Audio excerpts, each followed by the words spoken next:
Hello po sa inyong lahat. Isang magandang umaga po sa inyong lahat. Good morning po. Ngayon po ay at least ng Hunyo 2026 anyo at ang oras po ngayon dito sa Los Angeles, California ay alas 6:37 ng umaga.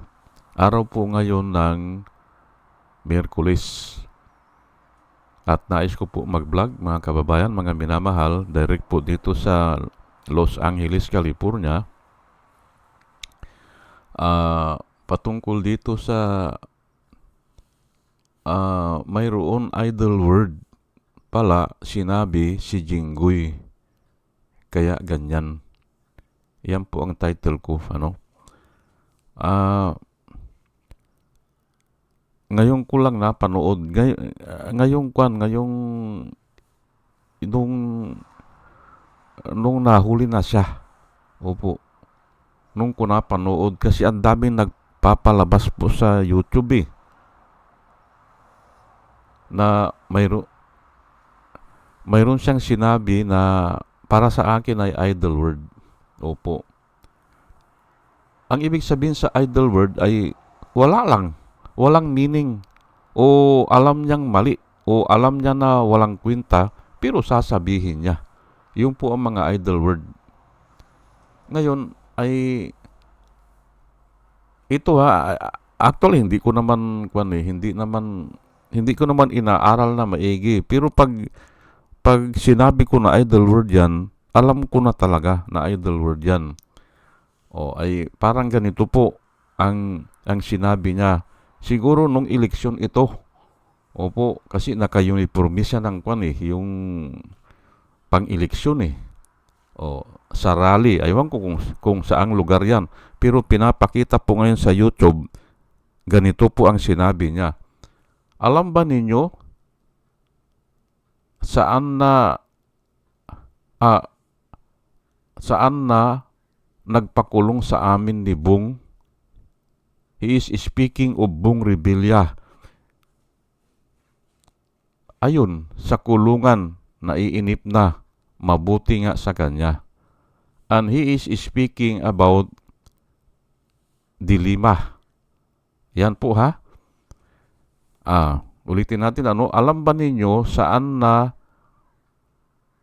nagpakulong sa amin ni Bong Revilla? Ayun, sa kulungan, nainip na, mabuti nga sa kanya. Yan po ang sinabi niya. Parang kinakantsawan niya kasi noon ay nakakulong po ito si Halos 7 taon po kasi nakakulong yan si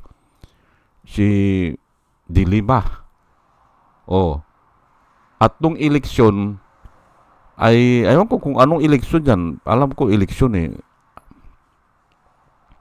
Nung nakakulong si Dilima ay binanggit niya na alam nyo ba kanya kung sino yung nagpakulong sa amin at saan na siya ngayon? Ayun, naandun sa kulungan at naiinip na at buti nga sa kanya. Ayan po idle word po yan. Idle word. Bakit? Alam niya naman na gawa-gawa ang kaso Ay di sisinuhin siya dyan kasi idle word Parang ganun lang yan. Nung nag-vlog ako nung isang araw at sunod-sunod ata yung vlog ko, yung sinabi ni Harry Roque. Yung sinabi ni Harry Roque, ang wish ko kanya kay Dilima, dun sa birthday wish niya kay Dilima, kasi birthday ni Dilima mabulok na siya sa bilangguan. Ayan po, idle word po din yun. At ngayon, tignan nyo po, ano na nangyari kay Harry Roque, hindi ba? Pinaghahanap na siya. Hindi ba? Aywan ko kung uuwi pa ng Pilipinas yan o hindi, ay bahala na siya dyan, hindi ba? Ang sinasabi ko lang po dito, lahat po ng idle word, mga patutsada po yan parang nangangantsaw o nag-iinsulto o gusto niyang palabasin na siya ang magaling. Pero nga, yung sinasabi niya, alam niya na nanluloko siya. Alam nila yan na si Dilima ay kinasuhan ng gawa-gawa na kaso. Tapos ganun ang gagawin nila. Ayan na nga. Kaya hindi na ako magtataka kung ito si Jinggoy may pagbabayaran pala ito. Nung napakinggan ko po yun, ay malaki po yan. Pagbabayaran niya yan. At maliban pa doon sa, doon sa mga flood control project, pero ay naandyan naman ang huwis Naandyan naman ang judge Bahala ang judge dyan. Kung magluko-luko ang judge, o hindi natin alam, kung ay pira-pira lang po yan hindi ba? Patatagalin ng 10 taon, after 10 years, absuelto na. Not guilty, o kaya ay acquitted, ay bahala na sila dyan. May Diyos naman Opo. Ngayon ay, sa ngayon pala, pagbukas ko kanina alas 5 ng umaga, ay yung balita ngayon ay ay si Sherwin Gatchalian na ang acting Senate President, o kaya ay inilik siya ng Senate President pre-temporary ang tayan. Ay wala na talaga itong mga grupo nila Cayetano, hindi ba? Wala na yan. At kung mapakinggan nyo po yung mga vlog ko dito, halos sunod-sunod po yan Hindi magtatagal yan. Yang grupo nila Cayetano. Hindi magtatagal. Kasi nga, puro kayabangan. Bibigyan ko lang po kayo ng example para ipakita sa inyo na up to date po ako, up to date ako sa mga nangyayari. Nung araw na naging 11 ata yan nung 11 na naging Senate President si Cayetano, ay ako po ay nagtataka dyan sa Senado Bakit naging parang nagkaroon ng sinapian ng mga demonyo? Opo. Ay, hindi magtatagal kako ito. Bakit? Ito po ang napansin ko, si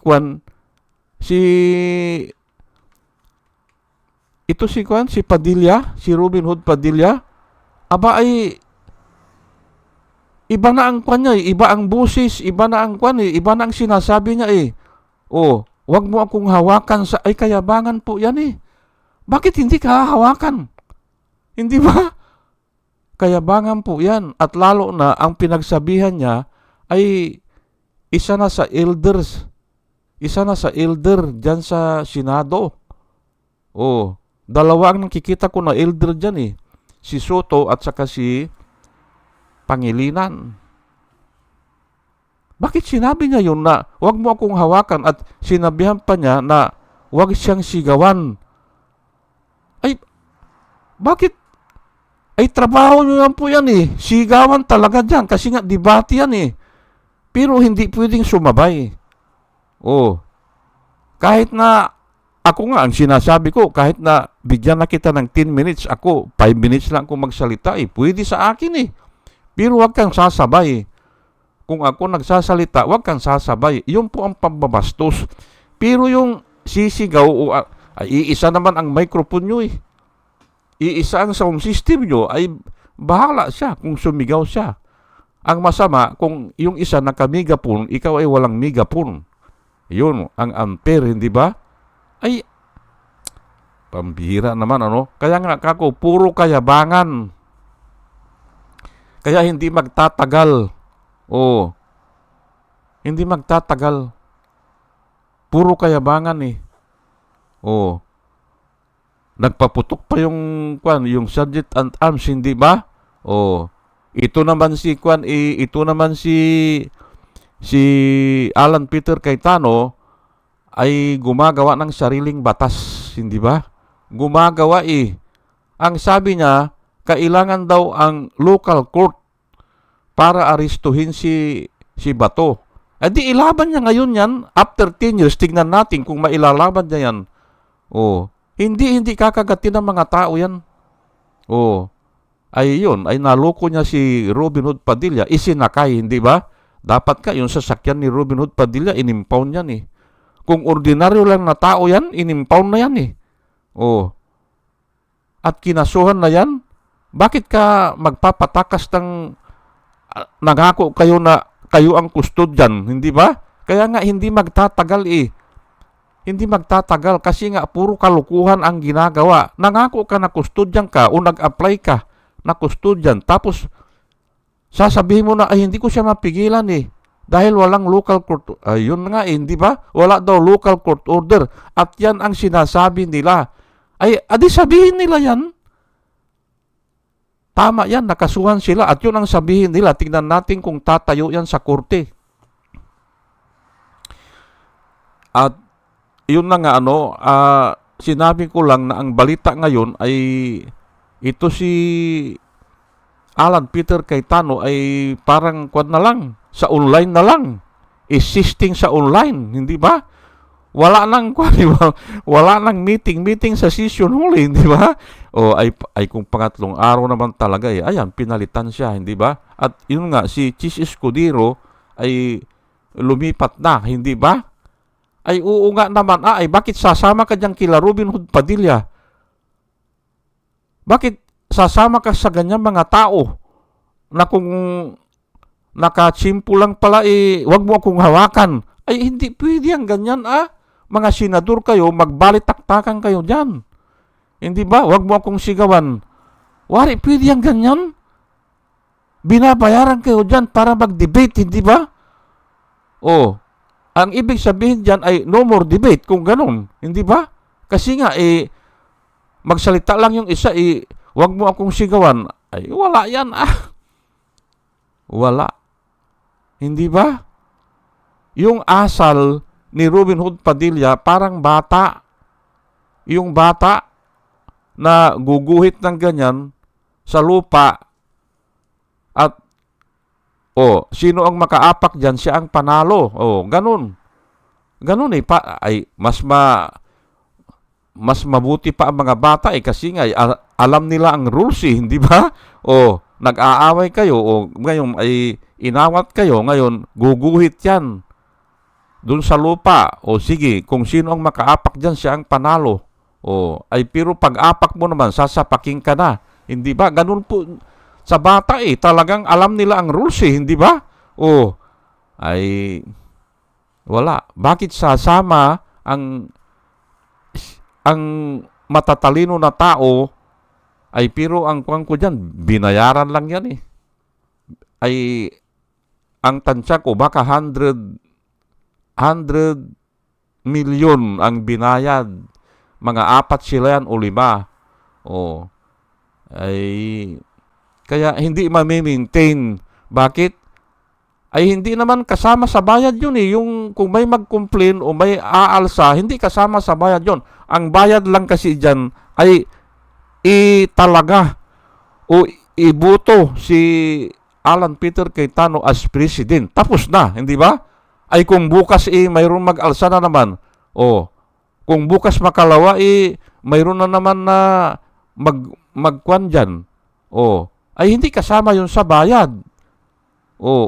Yung maintenance ni Alan Peter Cayetano, hindi kasama sa bayad dyan. Babayad sila ulit. Kaya nga mamumblema yung nagbibigay ng pundo dyan. Si Sara Duterte siguro. Ayan sinabi ko lang para alam nyo na up to date ako na ayan nga. Si Sherwin Gatchalian na ang acting Senate President. Pero hindi pa talaga siya kasi nga ay kailangan ang 13 votes para maging legal. Pero ay umaakto na sila kasi nga ay yung palang iba pwede nang italaga kung sa 12 pwede nang italaga. Ay itinalaga na yung iba, hindi ba? Yung position ay nilagyan na nila. Hindi ba? Majority leader. At saka yung sa Senate rules, hindi ba? May itinalaga na sila. Ayan na, no? Balikan natin ngayon dito. Itong, ano ba itong sinabi ni Jinggoy Estrada? Ayun nga, yung sinabihan sa meeting sa mga tao, public place po ha, ang sinabi niya ay, alam ba ninyo saan na nagpakulong sa amin ni Bong? O, tinatanong niya mga tao. Ay simpre ay alam naman nila na nakakulong na si Dilima. Pero actually, ang nagpakulong sa kanya, hindi naman si Dilima eh. Ang nagpakulong sa kanya ay ombudsman. Kinasuhan siya ng ombudsman. Si Dilima, ang trabaho lang niyan ay titignan niya kung ayos ba yung mga complaint o tama ba o ano pa ang mga requirement.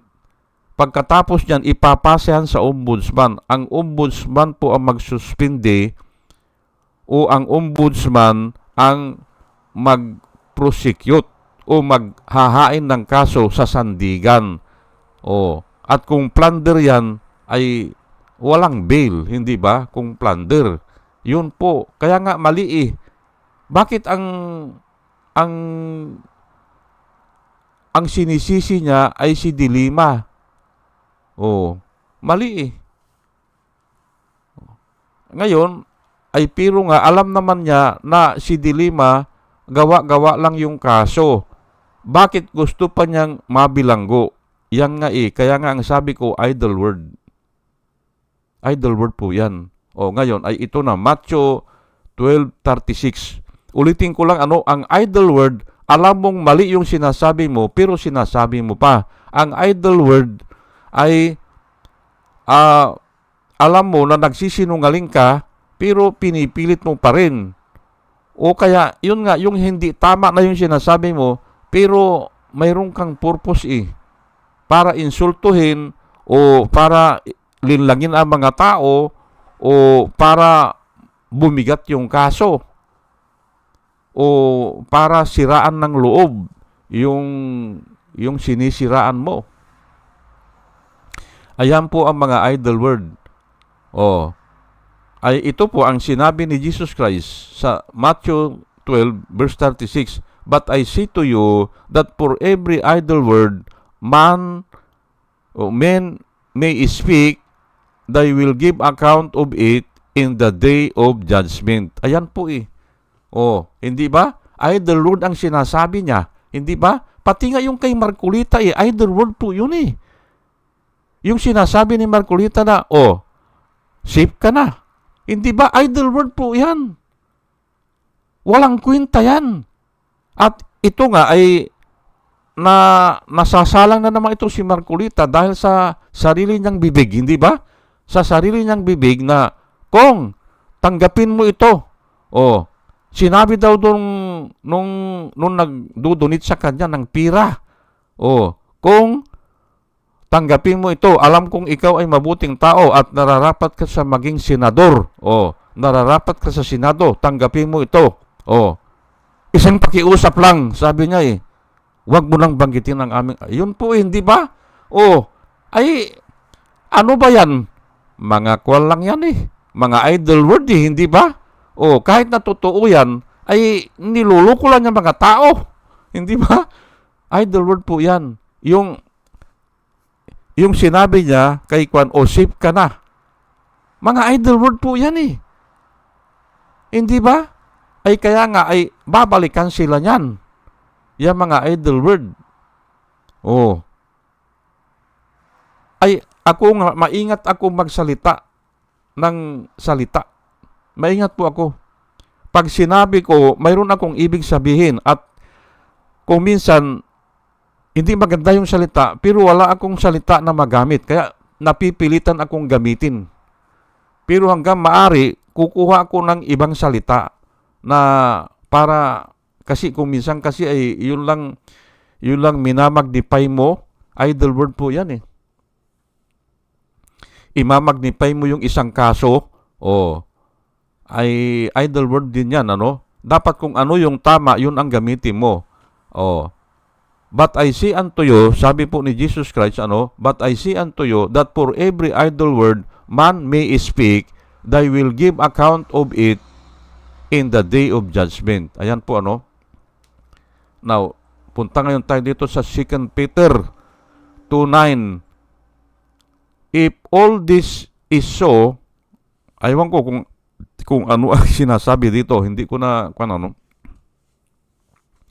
If all this is so, ang ibig sabihin, kung nangyayari ito, sabi niya, itong mga bagay na ito, then the Lord knows how to rescue the godly from trials and to hold the unrighteous for punishment on the day of judgment. O, parang parehas lang, hindi ba? O, ang sinasabi po dito ay the Lord knows how to rescue the godly from trials and to hold the righteous and to hold the unrighteous for punishment on the day of judgment. Ayan po, hindi ba? Kasi nga talastas ng Panginoon po ano nangyayari o ano ang tunay na nangyayari. Alam niya yan, walang ligid sa kanya Ang mata ng Panginoon ay abot saan man dako. Kaya kahit nagtatago sila sa dilim, hindi ba? Mga gumagawa ng kalukuhan sa dilim o humahanap ng dilim at doon isagawa ang mga kalukuhan, talastas po ng Diyos yan. Kaya pagbabayarin niya yan. Yan po ang sinasabi ko dito. Pero nga, especially dito sa mga idle word. Maaring magaling sila magsalita, maaring it appears na tama yung sinasabi nila, pero nga kung examine mo ay idle word, pagbabayaran nila yan. Sige po at hanggang dito na lang po at dalayan ko po sa Panginoon sa ating pakikinig ay magkaroon tayo ng wisdom na nanggagaling sa Kanya. At muli mga kababayan, mga minamahal, isang magandang umaga po sa inyong lahat at salamat po sa inyong pakikinig. Salamat po ng marami. Salamat po.